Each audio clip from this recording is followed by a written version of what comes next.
Right, welcome back, listeners, to another edition of Heads Up. Look, I was all set to give praise to the money shot for his great comeback from last week when he nailed the total combined points with his Titans versus Knights game and the Sunwolves plus 34.5. Both came in, but unfortunately he's a late scratching. Something came up and he couldn't make it, so I had to call him a super sub, my brother Mark. And he's very nicely been able to step in at short notice. So, welcome along, Mark. Good to have you on board. G'day. I think the money shot must have angels on his side because Titans, they needed to convert that last try to score 6 points, and what does he do? He scored right next to the post. Yeah. I think he has an angel on every wing. The money shot. He must have been kacking himself on that. So was I, brother. It always had the feeling they were going to do it, but no, it's on the board. It still pays the same whether they do it by 1 point or 50 points. So. Oh, I don't know, exactly. Yeah. Not a true word's been spoken, brother. and the Sunwolves game, that was never in doubt. I think the most they got out to was about 17 points. Well, that was the best bet of the weekend, wasn't it? Yeah, that was great. With the wet and everything, it was good logic, so it was a good multi. That was his $100 bet from last week too, so good on him. Good to see him back on form. He may have a couple of more bets later on, which I'll put up on the website, but we'll have a couple from you, bro, so we'll get those later on. Just touching on last week's racing, mine, pretty impressive, wasn't she? Good run. Yep. She's tough, and she had to be tough to win there, and you'd love to own her, wouldn't you? Because she's always consistent, always putting in. Yeah. No, the way she went to the line in her previous start said 2,000 metres was ideal for her, and that's how it proved. She was held up on the turn there, but once she got out, she did look to win it, but you knew she was going to hit the line hard. And Sweet Leader, pretty good win too, coming from well back off the pace. Well, that was the surprise of the weekend, wasn't it? Had a wind operation. They had no idea whether it was going to handle the track. Came down the worst part of the track and turned out to be the best performance of the day. So it was an outstanding win. But I also think the third horse, Flamingo, you certainly want to keep following that one. Yeah, and that's it's interesting to note too. That first four was about $10,000 from memory, and with these bonus first fours coming in this weekend at Riverton, there's going to be some decent prices. Well, maybe not so with those small fields, but it does make racing interesting. And the Sullivan Scott team's going well. They had a horse, a Matter during the week, Tweedledee. If you'd seen its trial, you would have backed it to come last in its debut. But Jesus Christ, it was out wide, worked to get second out, and won easily, paying what? $500,000 or something stupid, but did a bow crash and never looked like getting beaten from right. The 800 metre. Yeah. God. Now the stable's firing on all cylinders. It's incredible, isn't it, how they can just suddenly lift like that, but that's racing. But it might have just been bogged down on the heavy track in the trial, which was pretty heavy, and the better track probably helped, but that's racing for you. Matter was a tough day at the office too. But anyway, back with part two with a preview of a couple of races at Riverton. Right, welcome back to part two with our preview of a couple of good races. Now we've changed the format a wee bit with it going out free to listeners. We'll preview the two main races on a Saturday and maybe one or two other races, look at Aussie as well, and our chocolate fish bet. So, Brother Mark, the 7th race at Riverton, can you see anything beating Bloodstream apart from, say, a couple of hurdles put in the straight? Well, only bad luck's going to beat Bloodstream. You'd think so, wouldn't you? He does look pretty good. It just looks so obvious. It's how you get those things that just look so obvious. You just think, and then they win, and you go, "Why didn't I back that?" Because it was so obvious. Yeah. It's like bets that you have, and you just think, "Well, why didn't I back that one?" Because it just looks so obvious. Well, this looks the most obvious bet. Yeah. You've seen it in a long time, isn't it? The weight's right, the distance is right, everything's right, isn't it? Yeah, I like Alicia getting better on it too. Terry Ray is a top trainer, and drawing well to get every chance. Back in weight from Weight for Age, peaking at the right time. So $1.90, I suppose. It looked pretty good after the race is run.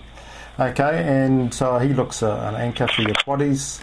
Race 8 we go on to now. We've got Ringo and Flying Ibis, a couple of good horses here. Ringo's obviously the more proven, but carrying 5.5 kgs more. Can he carry that weight and beat Flying Ibis, you reckon? Well, no, I don't think so. I think Flying Ibis, but the 53.5, it's a pretty good animal, this.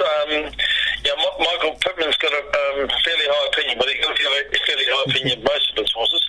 But, I think he certainly is very capable of beating Ringo. Ringo's a good bet, but it's certainly not a bloodstream bet. It'll either run first, second or third, but in what order you don't know. Yeah. I think Flying Ibis up on distance, 200 metres, capable of a really strong closing sectional, and a fitter horse against a horse that only tried a quiet trial like Ringo, even though he won impressively fresh up last campaign on Hastings, didn't he? He won really well there. He did, yeah.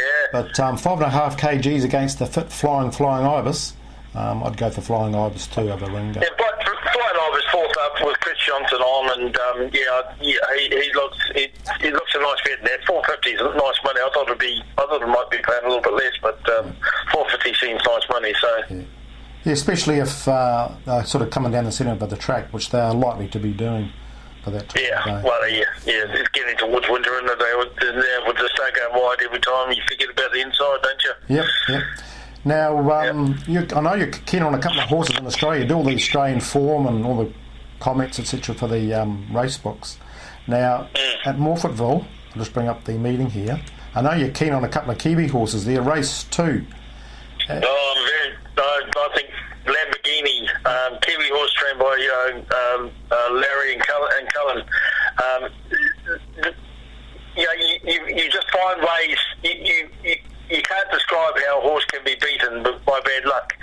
And Lamborghini last start was flying home to win the race, and then the jockey nearly fell off the saddle. Yeah. With about 100 metres to go, managed to get back on the saddle and still flew home to run second. It was one of the weirdest things. I've been in racing for 40 years, and it's one of the weirdest things I've ever seen. The jockey hit him, and the horse must have reacted and nearly threw him off. He managed to get back on within 10 metres and then regain himself and still finish second. So he looks an exciting bet tomorrow. $5. He's up against a good one in the second bullet, but I think Lamborghini 54 kilos, and according to all the experts, he's trained on. So I think he's a great bet tomorrow at Morfettville race 2, meeting 15. Yep. Now in race 6, we've got your stablemate, Savvy Dreams. Her run on the Oaks was really good. I think from memory she ran the fastest last 600 metres and 200 metres of the race. And her run, what did you make of her run there first time, Morfettville last time? Well, she would have learned a lot. I mean, undoubtedly she's potentially a very good filly. The big plus is that she gets Craig Williams on her, which will help her no doubt. And like I say, it looks like it's going to be an 18-horse field, so always luck comes into it. But you imagine from 8, he should be able to position her midfield and 3 wide recover or 8 out or 9 outer. And there's a bit of pace in the race. They'll all go forward pretty punk, and a few of the others will press forward. And he has to, she looks a good bet. Yeah, it's a good play chance at 12 and 3 out. I think she's a good each way money. Now in race 7, we've got the $1 million sprint. I know you're keen on one in that race, and quite good odds too. Very keen on I Am a Star, horse 17, race 7. If you look at this form line, you can go on, just totally forget his last start. They had no chance in the ground up at Randwick. Yeah, I saw that run. The previous two wins were against Eliza Coombs, a lovely Perth filly, and she came in and fought really hard to get in, and then the next start at Moonee Valley up against Prince Emotion, who's a quality mare. She just went to the lead, and I think she won by about 7 lengths, or it turned out to be 3.25, but she could have won by 7 or 8 lengths. That's how she was bolting. Just didn't handle the track up to Doncaster, back this way round. Beautiful draw at 2. Dan Yendall sticks like glue, which is always a good sign. Has early pace, will position positioned herself well, and it's very enticing money. Okay, so if we have a bad day at the New Zealand races, that's the one we can get our money back off, hopefully. Yeah. Okay, yeah. back with part 3 in a moment with the sports preview. Okay, Mark, you've got to step into big shoes. The money shot was back in form last week, so I know you've got a couple of good bets sorted out for us. But before we do that, we've got the big game of league tonight. Looking forward to that. Kiwis versus the Aussies. Do you give us much chance? I think the Kiwis, we've got our spine in place. We've got Taumalolo. Taumalolo's worth 2 players. We've got Kieran, and Sean back together again. Do you realise they've only lost twice in the 9 games they've played together? Sure. So it's very good stats. And Australia picked a rubbish side. I mean, Mal's been loyal, which he has to be. But I guarantee you, most of these players won't be playing when they come up for the World Cup, because Trent Merrin and players like that, they're playing awful. Yeah. So there's a reason why Penrith only won 2 games, because players like Trent Merrin are playing well. Yeah. So maybe a point start would be a good insurance bet, wouldn't it? Plus 7.5 I points. think so, yeah. I can't see it be a high scoring game. I think it's going to be very, Canberra, it's going to be dewy, it's going to be wet. With the pack, if Kidwell uses Taumalolo and his pack right, we've got the players there to consolidate. To consolidate everything, so fairly confident that the Kiwis can get up tonight. Now, before we go into your 2 bets, remember last week before the Warriors game, we spoke about who was going to be man of the match, and who did I say was going to be man of the match? Hooray! And it was. He was the buddy man of the match, giving that penalty away. Good on him. He came up with the decision that happens about 54 times every match, and he pulled it out with 2 minutes ago and gave us the win. Yep. We love referees, don't we? Yeah, we love him, yeah. Man of the match referee. Good on him.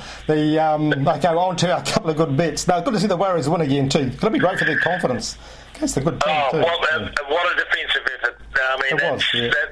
Yeah. Things are starting to come together. Now, you've got a soccer bet for us. Yeah, look, it's something different, because the rugby looks so predictable. You're getting no value.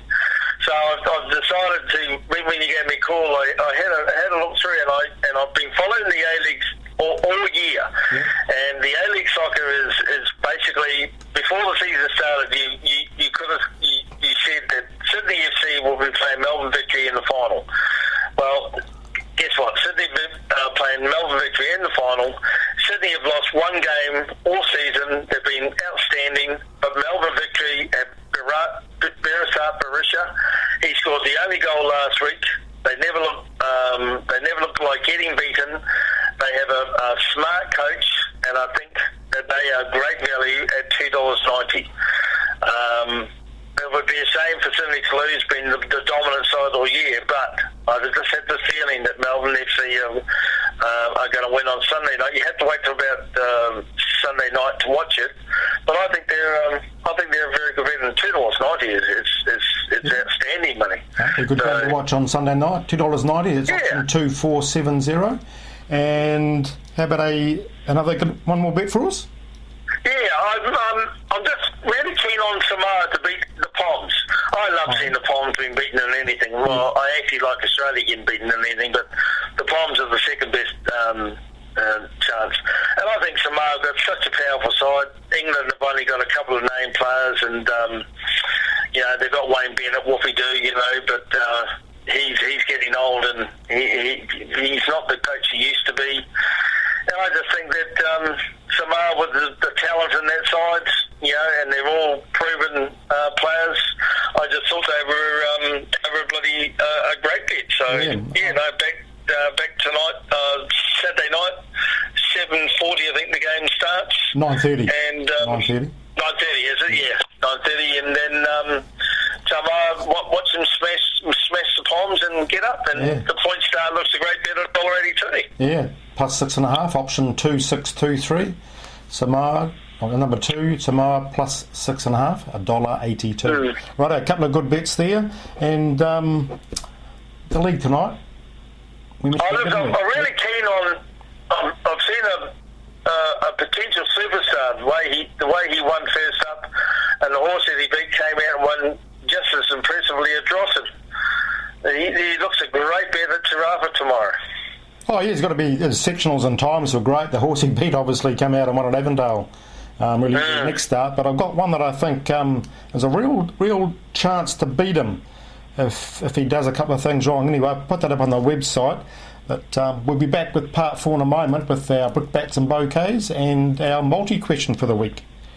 Okay, back with part 4 with our brickbats and bouquets. Okay, Mark, have you got any bouquets or brickbats you can give out? Well, it's sort of a 50-50 one.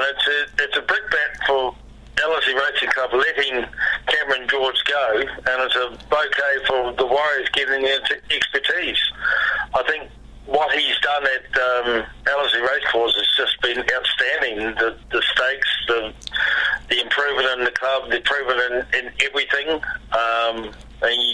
He has certainly grown into be a very successful administrator, and it's a real shame that LSE are losing, and we need men like him to stay in racing, but of course now he's been poached by the league, so yeah, it's a real shame. Oh, well, he's probably been enticed with a good package there, so he likes to delve into different areas, and hopefully the Warriors can improve their performance throughout the season with his support, so that's really good.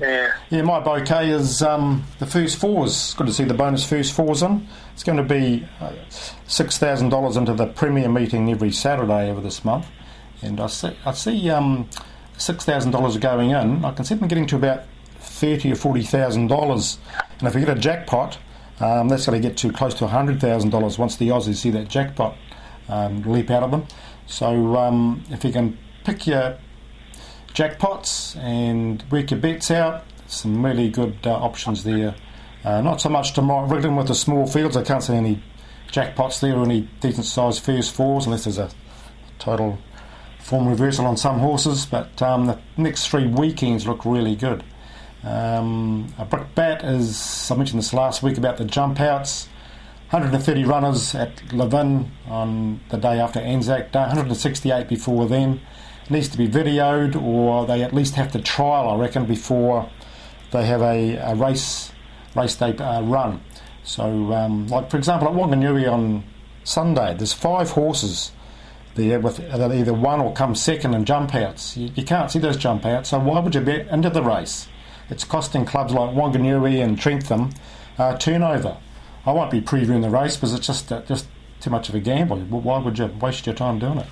Anyway, that's my gripe for the weekend. Multi-question for the week. Nice, easy one. Remember Ken Brown? He was a great fellow, wasn't he? Yeah, he was a master trainer. Yeah, great rider. I remember watching him at LSE Racecourse. His unique style, but he was great. Now, there's a Ken Roger Brown Memorial Steeplechase tomorrow. There's a horse racing in there that won it last year.